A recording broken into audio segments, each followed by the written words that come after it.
भी हम डीपली उसको जानने की कोशिश करेंगे। कुछ क्वेश्चंस मेरे माइंड में चल रहे हैं उनको हम क्लियर करेंगे और आपके दिमाग में जो भी क्वेश्चन अम्बेडकर से संबंधित हो उनको आप मुझसे पूछेंगे। तो डॉक्टर अम्बेडकर के बारे में आप लोगों ने क्या पढ़ा, क्या जाना, क्या क्या समझ में आया? चलो कौन बताएगा? स्टार्ट कौन करेगा? Google start. रीमा बताइए, अम्बेडकर के बारे में कौन समझा सकता है, कौन एक्सप्लेन कर सकता है? चल आप बताइए। सर, डॉक्टर भीमराव अम्बेडकर, जिनको भारत का संविधान का निर्माता भी कहा जाता है, उनका जन्म मध्य प्रदेश के गांव में हुआ था। वो एक दलित परिवार से ही बिलोंग करते थे। बचपन से ही उन्होंने बहुत ज़्यादा भेदभाव को झेला था। उनके साथ स्कूल में, बाहर में बहुत जगह उन्होंने भेदभाव को महसूस किया। एक समय की उनकी एक स्टोरी भी है कि एक टाइम पे जब वो स्कूल जाते थे तो उन्हें अपना बोरा घर से ही लेके जाना होता था। वो सभी बच्चों के साथ सामान में बैठ के एक साथ बैठ के पढ़ाई नहीं कर सकते थे। साथ में उस स्कूल के अंदर एक व्यक्ति थे, अगर वो व्यक्ति उस दिन स्कूल पे छुट्टी पे होते थे तो उन्हें पूरे दिन पानी पीने को भी नहीं मिलता था। वो कुएं से अगर पानी पीते थे उसको बहुत ज़्यादा मार पड़ती थी और उस कुएं को अछूत माना जाता था। तो उन्होंने बचपन से छुआछूत को बहुत झेला था। तो उनके मन में बचपन से एक सोच आ गई थी कि मुझे एक दिन बड़ा आदमी बन के जो छुआछूत है उसे खत्म करना है।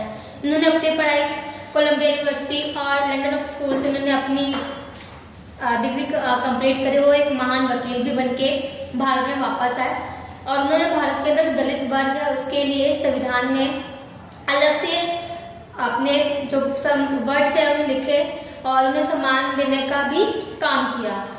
जो डॉक्टर अम्बेडकर है उन्होंने दलित के लिए अलग अलग नियम बनाए, कानून बनाए संविधान के अंदर, ताकि उन्हें आगे जाके जो है भेदभाव का सामना ना करना पड़े।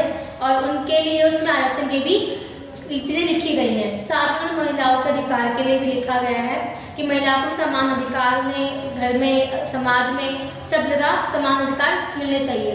क्योंकि वो छुआछूत से कुछ ज़्यादा ही इफेक्टेड हो गए थे।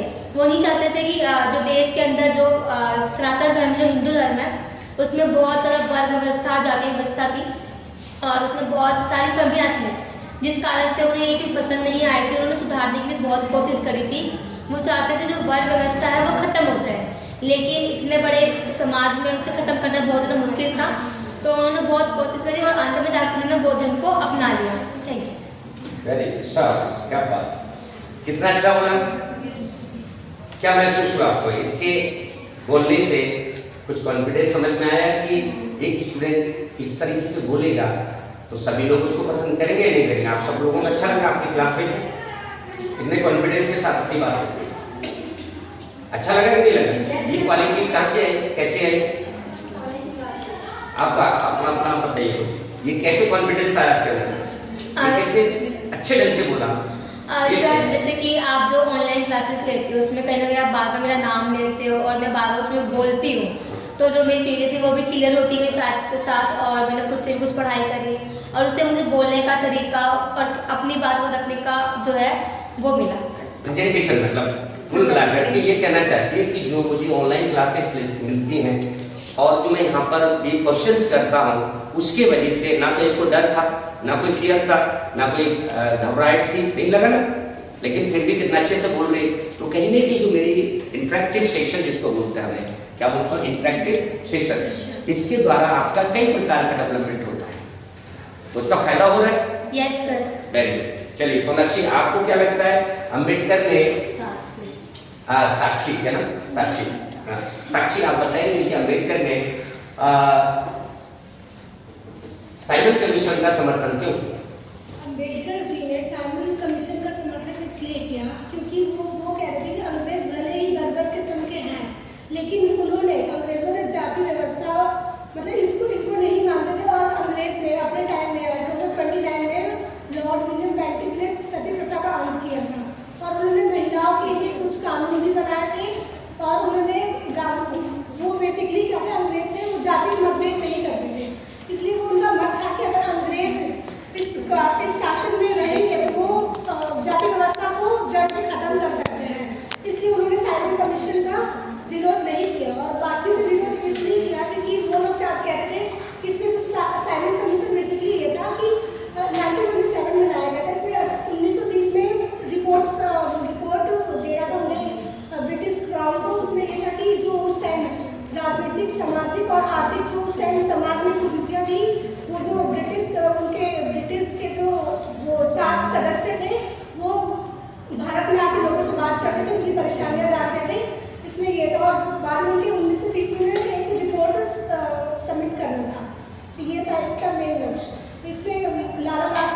एंड इसका एक कड़ा विरोध किया जिससे उन्हें लाठीचार्ज और उनकी मृत्यु भी होगी।